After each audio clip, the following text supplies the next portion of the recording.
Welcome to the show that punches you in the face with information. Welcome to the Enterprise Fitness Podcast.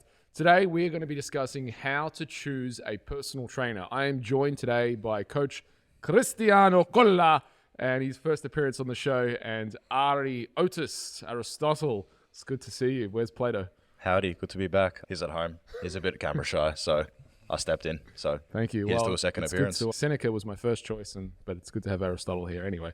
Enough about talking smack to each other, which we certainly do a lot here in Enterprise Fitness. Today, we are going to get into the topic, how to choose a personal trainer. I'll give the intro, introduce the landmass, and then we can add things to it. So in introducing or selecting a personal trainer, obviously first of all, we probably should discuss the many modalities of how to choose a trainer. So you have group training, you have semi-private, and you have one-on-one. Am I missing anything? Online training as well. Am I missing anything, gents? Sounds about right. Yeah. Covers most bases. Okay. And then from that, the choices really that people have are studio, like us, for example, boutique studio.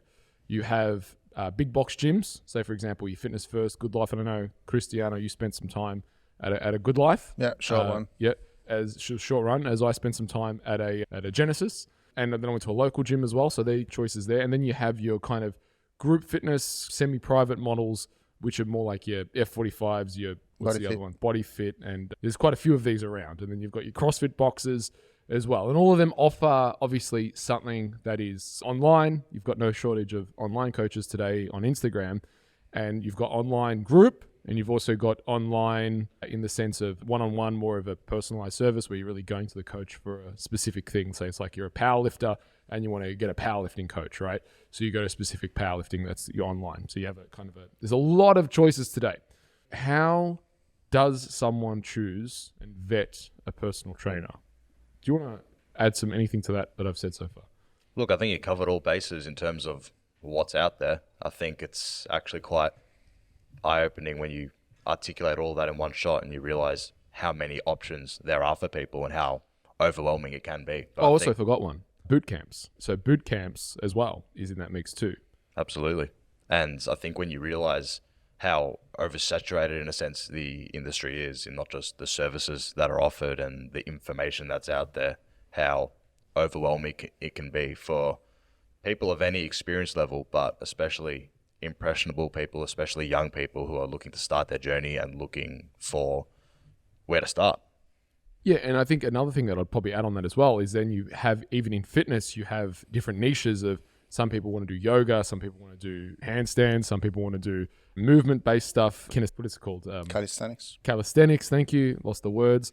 Sport-specific training, martial arts. There's more niches inside of that. All right, where shall we begin? I think probably the place to begin is let's go around the outskirts and then move into kind of more about what we do.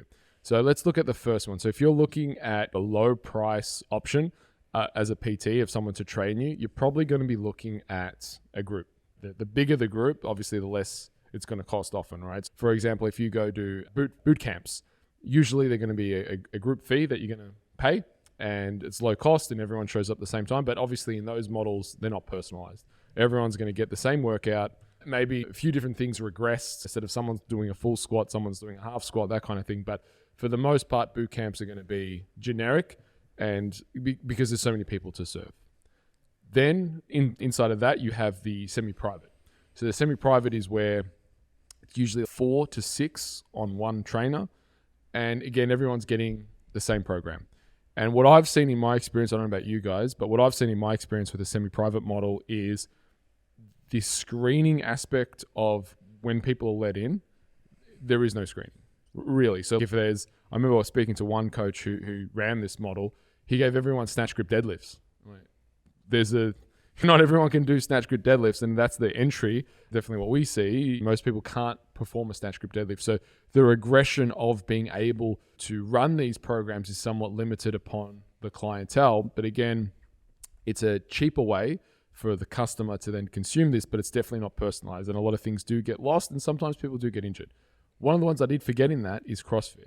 And I'm going to name personally, but CrossFit, I would say, is another one of these group style with weights, and people do conflate it. Again, it's not personalized. It's a group class with weights, and often people do get injured. It's not a fabrication or poo of what they do or anything. Obviously, there are different boxes inside of CrossFit, and everyone, once they buy the licensing fee, they run it the way they want. So there's obviously good ones and there's really bad ones. But when you're doing things like Olympic lifting for reps without training, without screening, with all these other things, it is a recipe for people getting hurt, which is sometimes, unfortunately, what. So I'd put that CrossFit kind of model in that box as well. How am I going so far, Cristiano? I was thinking about the semi-private one. I was thinking, let's say, for example, we have a couple, and maybe the partner, one of the partner trying to drag the other partner in the gym, and he's already fit, but the other partner is not as much. It's very hard for a trainer they obviously have different goals, so it's obviously hard for a trainer to train that both at the same time. Yeah, it's very hard, because and that's the thing that we see here as well, is like someone says, I want to train with my partner, and the guy or the girl who's coming in might be super, super fit. Let's say in this case, it's the woman here in this case, she's super fit, and she's dragging the partner along, the guy along, and he's not, he's overweight, let's say in this case. She's going to be a superstar, ready to do advanced movements, whereas he's not. She can't keep up with him. The program needs to be different for each of them. And you put her in a CrossFit class, she's going to kick ass. Put this guy in a CrossFit class, he's going to hurt himself. Same class, but that's where the specificity has to take place to make sure that we're getting these people on track. So for sure, and that obviously is one of the things that is, and also then with nutrition as well. As nutrition isn't a one size fits all. In some cases, one size can start all in a way, but the real trick with nutrition is to have an engaged and operating biofeedback, because it's from the biofeedback that we make changes to what someone's doing. Yeah. And this is where here we're able. What were you on when you started to do your photo shoot? You got to 3,500 calories. That was a bit more than that. A lot more. Yeah. 4,000 calories. Yeah, 4,000. Yeah, and that's a good example of what most people would do in that case, is just diet you down at 1,200, like 12,000 calories, because you'll lose weight on 1,000. You lose fat on 1,000. Yeah. But you want to push people's calories to as high as they can go before they stop losing weight, and the only way to do that is with nuance and biofeedback. All right, so we've covered the group training, the boot camps. We've got, and the other thing we haven't covered is exercise classes. So they're usually run like your Les Mills, at your Rev, your Cycles. They're usually ran at your big box fitness first kind of places. And for what they are, I look at these things as edutainment or trainer-tainment, like a mixture of training and entertainment, right? You guys are like looking at me like, fuck, you're going hard on these classes. But that's what I look at it as, right? This is my personal opinion. They're not training. It's exercising. Class before. It Sorry? was fun. I used to run spin classes back in fun. 2006. Yeah, when I was at Genesis. The images that I'm getting in my head right now. Cursed. I just want to tattoo the image of me and Lycra in your brain, Ari. It's there. Good. I'm already My work there. is done. I can leave the podcast now. Bye, guys. Yeah. Now, my classes were full. People loved my classes because I had awesome playlists. None of this hard style trance that you play, but it was good music. Anyway, Missing out. I don't think I am.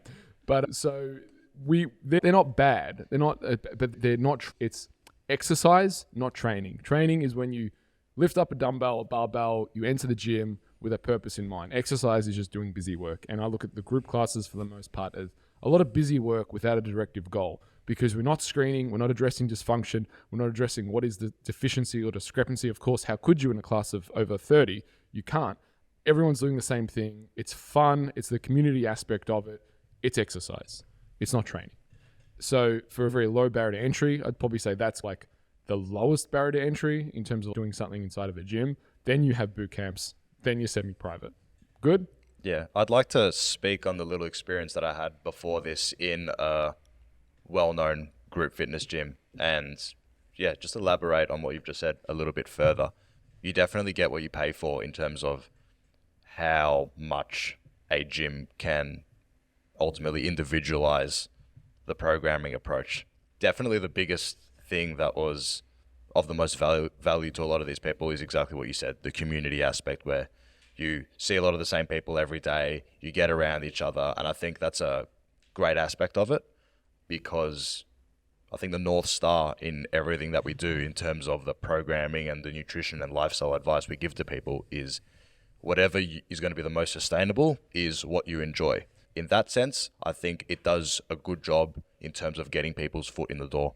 However, if you are someone that has a more specific issue or an injury and you're coming to a group fitness gym, it's not going to be the most efficient means of rectifying, if at all, whatever problem you have. I remember helping running a class, and you've got 20 seconds rest in between two exercises, and someone's barbell squatting and their technique couldn't be further from optimal, and you've got 20 seconds to correct a barbell back squat, something that we can easily spend an hour with someone. So in that sense, it's not going to be optimal. If you're someone that has a very good training background and no glaring injuries or issues, then it's something that perhaps is going to be a lot more enjoyable, and ultimately you'll get a lot more out of it, right? Yeah, you guys called me a training purist, which I totally am. And that's why the idea of semi-private and group has never, as to me as a coach and also as a business owner, has never appealed to me. Because to me, I know what I want as training. I don't want my feelings to be, I don't really care about my feelings. I want to get a result. And I know and certainly these classes, they certainly serve a segment of the population. And what I've noticed here is that they're almost like the entry level into enterprise a lot of the time. People have done the F45s, the body fits, the whatever, the other semi-private, and then they do it, and some people get results, or they get to a certain level, or they get no results, or they get hurt, they get injured, whatever the case may be, whatever the experience was, everything in between. Maybe they even got great results, but then they get to a point where they want to go to the next level, and that's only got them so far. So I think it's actually, if you look at it, zoom out, helicopter view from an industry perspective, I think it's actually great, because it serves that entry level where people don't really know how much to spend on things. It offers them a service, it gets their foot in the door, and then from that, they're able to go, actually, I really enjoy this. I want to do more. I want to level it up. And then they go into one-on-one. For me, it's been like, for our business, the addition of these semi-private getting popular has actually been great for us. Yeah, you could call it the gateway drug to the high of personal exercising. training. It absolutely is in many ways. So then let's talk about big box gyms. And I know you had some experience here. Do you want to lay out the land? I've done like 4 months in Good Life. I've never personal trained before, so it was my very first experience. There's definitely something to learn, just to manage yourself and deal with people, just being around the gym and getting to know people and chatting to people. So that's what I used to do. But it's also like the sale part of the job, the marketing part, how you market yourself and, showcase your skill to the clients. And for me, it was very hard because I had zero experience. So yes, I was training clients, but I wasn't really confident on what I was doing or the value that I was presenting to them. And that's when I decided to come to Enterprise, and I did the internship. And that opened my mind to how much more is there to learn, experience, and share with trainers or just clients in general. So my experience it's overall positive. I would do it again, just for the fact that you put yourself out there. I don't know. How do I translate Italian? È fangul. I think you're saying a lot of the skills are very transferable in terms of just basic working with people and how well that translates over to any other profession. Yeah, there's so many trends. Look, that's where I started. I started at a big box gym, actually Genesis in Ringwood I did my PT course 2005, and I started working at Genesis in Ringwood in 2006. And when I started, they didn't have the independent business owner model, which is what most places have today. And for the folks listening, the independent business owner model is where the trainer, this is how Fitness First, Good Life, Snap, pretty much every big box gym operates, is the trainers there are not employed by the gym. The trainers are licensees or franchisees of the gym itself. So the trainer is paying rent to the gym. So in my case at Genesis in Ringwood, I was paying $1,100, $1,000 a month plus GST. So it was $1,100 per month that I paid to rent that space. And I got access to obviously the members and the equipment. And I could run my business as a sole trader within Genesis in that space. And I was there for about 2.5 years. And actually when I started, I didn't have that program. So I was getting paid, was it like $16.75 an hour? And then for the gym floor shift, this was back before Australia's minimum wage was 2005. So I was getting paid like pretty much minimum wage. And then I think for a PT, an hour PT was like $22, $23. That's where I started. I was ready to pack in the towel because I was there from I'd get up at 4:35, be at the gym at 6. In the early days, people would cancel on you, obviously, because you didn't know how to set appointments, and grinded. And the thing about Genesis Ringwood, it didn't have any windows. So when you'd go in, I remember it being like total dark, and then I'd work all day, all night. I'd get out and it'd be total pitch black dark. And because you couldn't see what time of day it was, it really did stuff with your head. Anyway, I was ready after 6 months, not making any money, to go into like the sales role, because I heard that was more of a sustainable, get a wage and be based off commissions. So that's when the club manager, came to me and said, we're introducing this new model. It's a franchisee model. You can rent the floor. $1,100 a month was more money than I'd made at the time. I think the most I'd made was like $400 a week. So I was really struggling. Lucky I was living at home with my folks, and shout out to my folks. And anyway, the manager sold me on the idea. I was super hesitant about it, and it was my baptism by fire, so to speak, into business, because it really, for me, the slang that we have here, sink or swim, it really was a sink or swim thing for me. So that's where I started. I remember I had $33 for half hour, $45 for 45 minutes, and $60 for the full hour was my starting point of what I was charging. And I just had to hustle my way, finding clients, walking the floor, making so many mistakes along the way, but made it through, so to speak. And that's basically what I'm explaining now is the model. So now inside of the Wolfpack program, I mentor trainers all over the world, and a huge portion of that, folks, where you were, which people renting out of that model. And as you said, they're not shown the roadmap. And that's why they reach out to me, to show them, people with more experience, to show them that roadmap of this is how to service the client, this is how to sell, this is how to find clients. Because it is, the thing that a lot of people don't understand about PT, it's not a regular job. Even if you're working at a Fitness First, it's not a regular job where the manager's going to say your shift is punching the card at 6 and you get to knock off at 12. It doesn't work that way. It's completely on you. How much free sessions do you give away? How much work do you do? It's 100% performance based, which if you're performance minded, it's a fantastic thing. If you're not, it's probably the wrong industry in a lot of ways, because as I say to you guys, as much as I'm the boss here, the real boss is the client. Is the client happy with the work that you do? Because they're the ones who pay. And if they are, awesome. And if they're not, then that's when issues downstream come. They're the real boss of everything. It's the client that we serve. Quick message from our sponsors, us. If you're enjoying this podcast, make sure you hit subscribe on wherever you're listening to this podcast, be it Spotify or iTunes.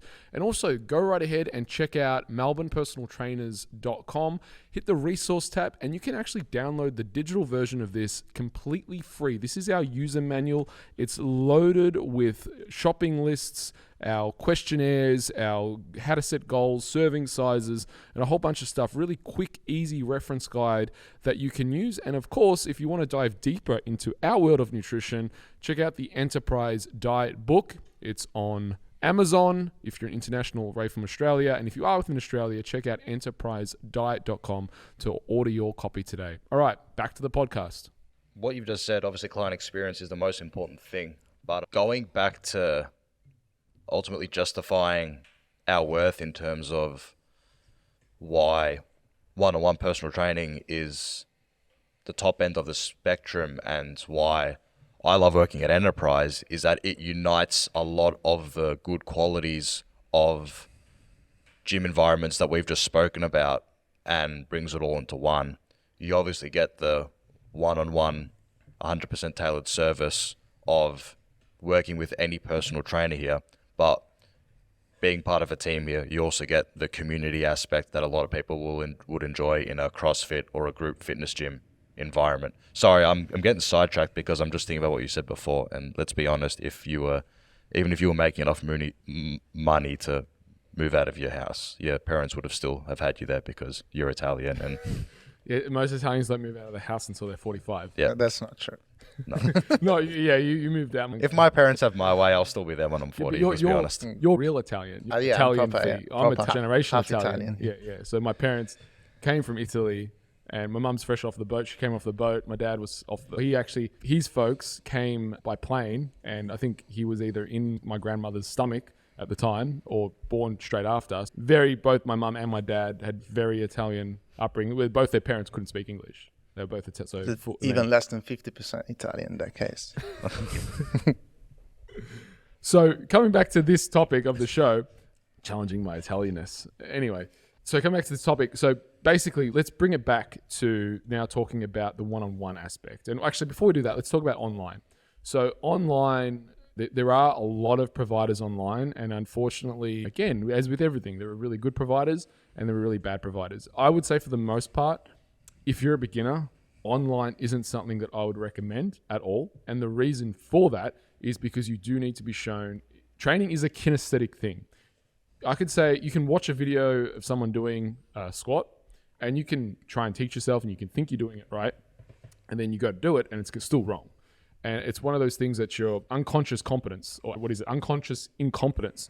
You don't know that you don't know when you're a beginner. And this is the value of having someone face to face saying, hey, when you squatted, you did this, do this instead. When you did this, you did this instead. And then you start to develop that conscious incompetence. And that's a much better place to be, because that at least then when you're watching the videos or you're recording yourself, you go, okay, I'm doing this with my feet, I'm doing this with my back, I need to be here. So until you get to the point of conscious competence. And I think if you're at conscious competence, online training probably is okay, but you want to be at least at conscious competence of your training, because it is kinesthetic. So I think and that's why we're very selective here with our online programs, actually who we let in, because we know that online training just as a modality, and this is going to rub a lot of trainers listening to this the wrong way, but it's true. Online training for a lot of people is not the modality. As good as that program may be, often for most people, it's not the right modality for them to begin with. There should be some type of base where someone's able to coach them. And there are some really great online programs out there. But for the most part, beginners, I don't think it's really that great and suited for. So you do want to have that, again, that conscious competence of knowing what you're doing, having that time spent. And then online training, it can be group online training where it's really low cost and people are just getting same diet, same program, it's getting sent to everyone. And then you have the bespoke online training, which is what we do, where you've got Tyrone or Amy or someone or one of you guys every week, 15-minute check-in, looking at the biofeedback, tweaking, adjusting numbers. And it's the same as if you were doing face-to-face training minus the face-to-face. Well, what you mentioned is the Dunning-Kruger effect, right? The more you start to learn, the more you realize how much you don't know, right? And that's something that you definitely see with a lot of clients that come in here who may have worked with an online coach in the past. And then we begin to educate them on a wider variety of things regarding lifestyle, training, and nutrition. And they realize how much wasn't being taken into account by their previous coaches. And they realize how much more potential there is for their results. I think it's definitely eye-opening as a client, and also eye-opening as a PT when you're learning and working on your craft and just realizing how much more there is out there that you can learn and improve on and better learn to administer to your clients. Yeah, 100%.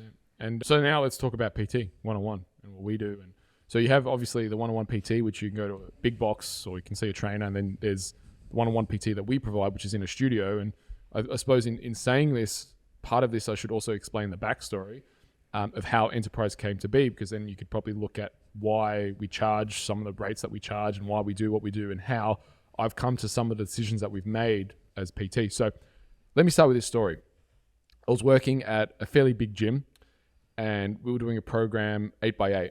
And 8x8 was with my client.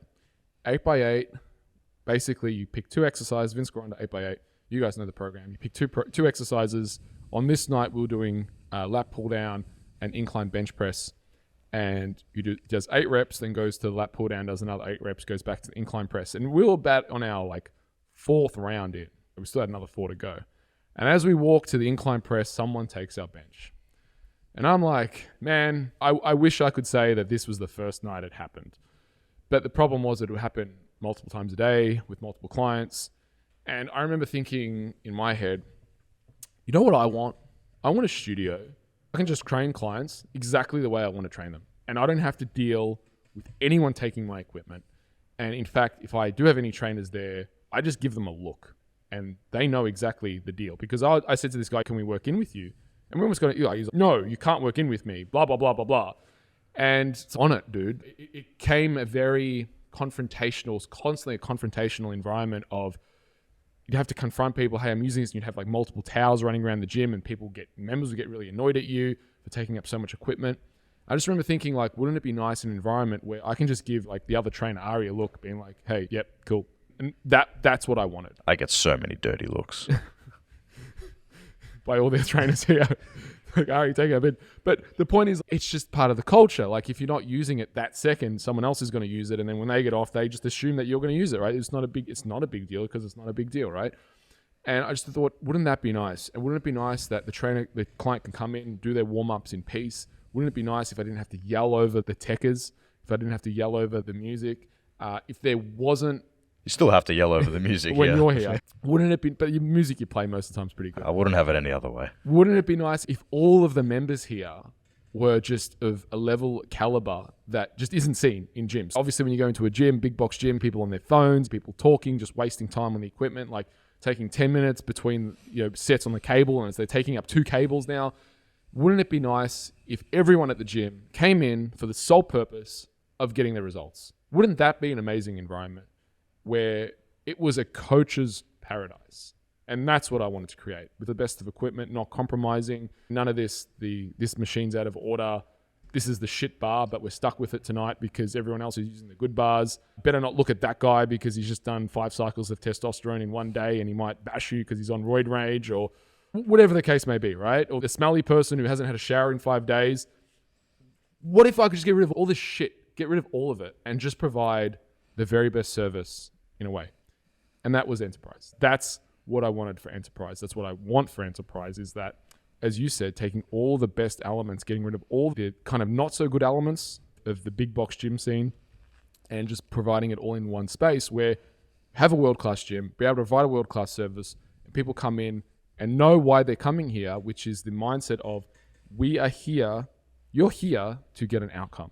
You're not here because Ari's a nice guy or Cristiano's a nice guy, which... We are nice guys, they promise. are nice guys. Sometimes. But you're here, more importantly, to get a result, and the nice guy comes gift with purchase kind of thing. I love what you said about trainer's paradise, because that definitely extends to what clients would call coffee machine, yes. But client's paradise, because what I have seen training people here is, you touched on the culture behind people not working in at a commercial gym, not sharing equipment, and we obviously promote that culture here, working directly with our clients. And then what will happen is, when my clients go back to a big box gym and try to do sessions on their own and work in with people, they realize the culture isn't the same. And it definitely helps them understand the value of not just the level of service we provide in terms of everything we already do at training and nutrition, but yeah, promoting a healthy gym culture. And that was the other thing I wanted to add. What I noticed with fitness studios or personal training studios by and large is they always compromised on equipment. Always. They always got the cheapest, dirtiest equipment. I'm like, man, if I'm going to build a gym or a studio, I have to train there. And I'm an equipment snob, as you guys know, right? I only want the best equipment because I'm going to use it, and I love training. And when I'm not doing this, I'm training. So I want the best equipment because this is my gym for me to train. So I'm not going to compromise on equipment. And it's going to be better equipped than most big box gyms. I think in a lot of time, we actually have more dumbbells than most big box gyms. And we're a pretty small relative studio. Not only do we have more dumbbells, you know where they are.